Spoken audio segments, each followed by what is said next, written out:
Bonjour et bienvenue dans ce cours de terminale enseignement scientifique consacré au modèle malthusien. Pour introduire cette vidéo, observons le portrait suivant. Il s'agit de celui de Thomas Malthus, un économiste britannique qui est resté dans l'histoire avec sa théorie sur l'évolution de la population. Nous allons voir dans quel contexte il a publié sa théorie, puis nous verrons son modèle et enfin nous l'analyserons avec le recul de l'histoire. Thomas Malthus publie son essai sur l'évolution de la population anglaise en 1798.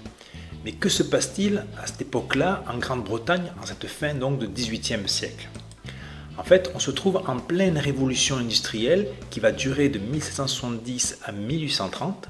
Cette révolution industrielle, c'est un moment où l'Angleterre va prendre un grand essor, puisque grâce à l'amélioration de la machine à vapeur par James Watt, toute l'industrie anglaise va se développer, car enfin l'homme peut produire à grande échelle du travail mécanique, ce qui n'était pas le cas avant, car c'était produit soit par des moulins à eau, soit par des moulins à vent, soit par la force de l'homme ou des animaux, mais grâce à la machine à vapeur, tout va changer. Quelle est la conséquence sur la population ?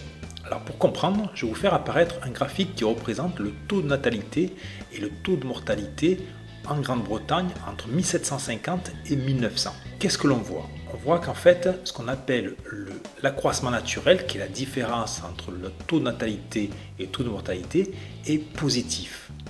Donc ce qui signifie qu'on va avoir plus de naissances que de décès. Et donc la conséquence, c'est que la population va donc augmenter. Concrètement, entre 1750 et 1800, on constate une augmentation de 58% de la population de la Grande-Bretagne entre ces deux dates. Passons au modèle malthusien. Comme on vient de le dire précédemment, Thomas Malthus a écrit en 1798 un essai traitant de la population en Grande-Bretagne. Vous pouvez voir ici la première page de son essai. Alors, quelle est la particularité de son étude ? C'est qu'elle est basée sur la comparaison de l'évolution de la population avec celle de la production de nourriture. Pour comprendre l'étude de Malthus, nous allons utiliser un graphique qui va représenter des quantités au cours du temps. La première quantité, il s'agit de la population de Grande-Bretagne.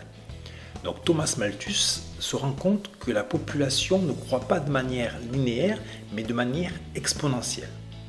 Ainsi, il va modéliser cette croissance par une suite géométrique et ainsi il va pouvoir prédire la population de Grande-Bretagne dans les années futures. Deuxième quantité, il s'agit de la production de nourriture. Donc là, contrairement à la population, il se rend compte que cette production de nourriture évolue de manière linéaire. Donc cette fois-ci, il va utiliser une suite arithmétique pour modéliser cette production de la nourriture et ainsi, de la même façon, prédire quelle quantité de nourriture va être produite dans les années futures. Alors, si l'on regarde ces deux courbes sur le même axe du temps, on se rend compte qu'à un moment donné, les deux courbes vont se croiser à cet endroit-là. Donc, qu'est-ce que ça nous indique ceci ? C'est que au-delà de cet instant-là, la production de nourriture sera inférieure à la population. Dit autrement, on n'aura pas assez de nourriture pour nourrir toute la population. Donc on va rentrer dans une période de crise car il va y avoir un risque de famine. Quelle conclusion tire Thomas Malthus de son étude ?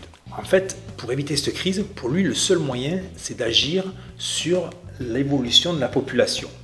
Et pour ça, il se dit qu'il doit faire baisser le taux d'accroissement et donc il en déduit que c'est le taux de natalité qui doit baisser. Ainsi, sa conclusion, c'est pour éviter cette crise, il faut qu'il y ait moins de bébés. Passons à l'analyse. Maintenant que le temps s'est écoulé, nous pouvons avec le recul voir si la thèse de Malthus était juste ou fausse. Donc, d'abord analysons l'évolution de la population. Voici un graphique qui représente l'évolution de la population de Grande-Bretagne entre 1600 et 1900. Et on voit qu'elle est bien en accord avec les prédictions de Thomas Malthus, il y a bien une évolution exponentielle. Donc, de ce point de vue-là, il avait raison, l'évolution de la population a bien été prédite par Thomas Malthus. Qu'en est-il de la production de nourriture ? Pour répondre à cette question, on va comparer ce qu'avait prédit Thomas Malthus. Donc il avait prédit que la production de nourriture allait suivre une fonction linéaire ou une suite arithmétique.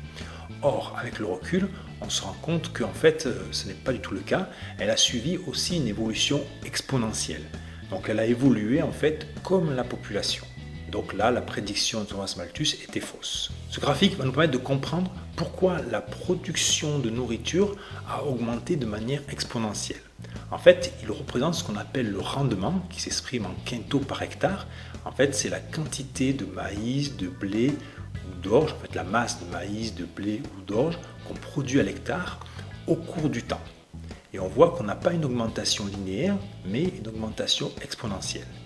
Ainsi, le rendement des terres agricoles a augmenté de manière exponentielle, ce qui explique pourquoi la production de nourriture a augmenté aussi de manière exponentielle. Comment est-il possible d'obtenir des rendements qui augmentent de manière exponentielle? Alors, la raison, c'est la suivante, c'est les progrès techniques agricoles. On est passé d'une agriculture où on utilisait uniquement la force humaine ou animale, avec des outils plus ou moins rudimentaires, avec donc l'utilisation des tracteurs de plus en plus sophistiqués, de plus en plus gros, avec des technologies qui ont permis d'optimiser donc ces rendements. Et n'oublions pas de citer aussi une utilisation très intensive des engrais qui a permis donc d'augmenter de manière exponentielle ces rendements agricoles. Quelles conclusions peut-on tirer du modèle malthusien? Première conclusion, c'est que ce livre a joué le rôle d'alarme, puisque à partir de 1800, le gouvernement anglais a décidé de surveiller sa population.